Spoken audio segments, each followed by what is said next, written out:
Masjid Raya Baitur Rahman. Masyarakat Aceh menggunakan masjid ini sebagai tempat ibadah dan syiar Islam. Masjid Raya Baitur Rahman didirikan oleh Sultan Alauddin Mahmud Shah I pada tahun 1292 Masehi. Bahan bangunan yang pertama terdiri dari kayu dan menggunakan atap dari rumbia.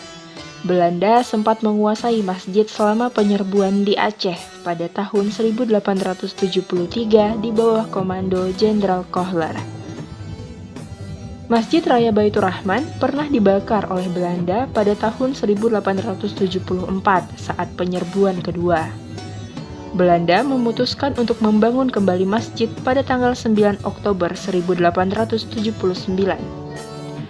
Bangunan masjid dirancang oleh Kapten Geni dan peletakan batu pertama dilakukan oleh Tengku Malikul Adil disaksikan oleh pembesar Belanda. Model Masjid Baitur Rahman mencerminkan arsitektur Eropa.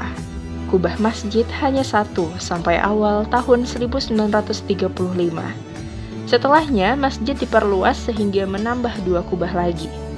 Kubah masjid bertambah menjadi 5 pada tahun 1957 setelah masjid diperbesar lagi.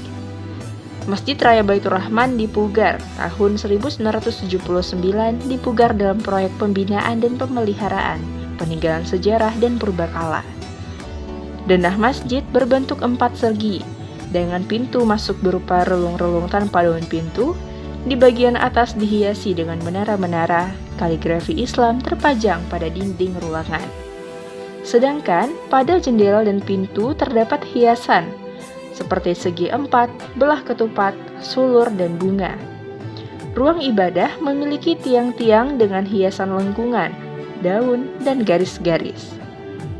Mihrab dan mimbar dihiasi daun-daunan, bunga, dan sulur-sulur. Di depan halaman, masjid terdapat menara yang sangat tinggi dengan tangga beton berputar.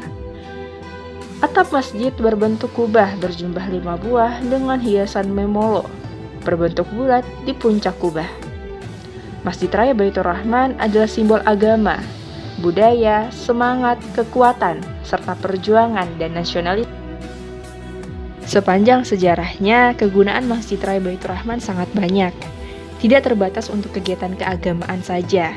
Pada periode pemerintahan Sultan Iskandar Muda misalnya, masjid ini digunakan sebagai tempat menyiarkan agama Islam.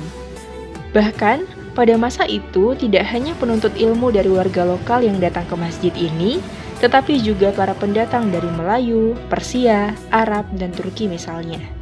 Pada masa penjajahan, Masjid Raya Baitur Rahman digunakan sebagai tempat ibadah dan markas pertahanan terhadap serangan musuh. Fungsi tersebut sangat terasa semasa kerajaan Aceh dipimpin oleh Sultan Alauddin Mahmud Shah. Saat ini, Masjid Raya Baitur Rahman mempunyai beragam fungsi selain digunakan untuk sholat, yakni sebagai tempat mengadakan pengajian, perhelatan acara keagamaan seperti Maulid Nabi Muhammad SAW, peringatan 1 Muharram, dan salah satu objek wisata religi di Aceh.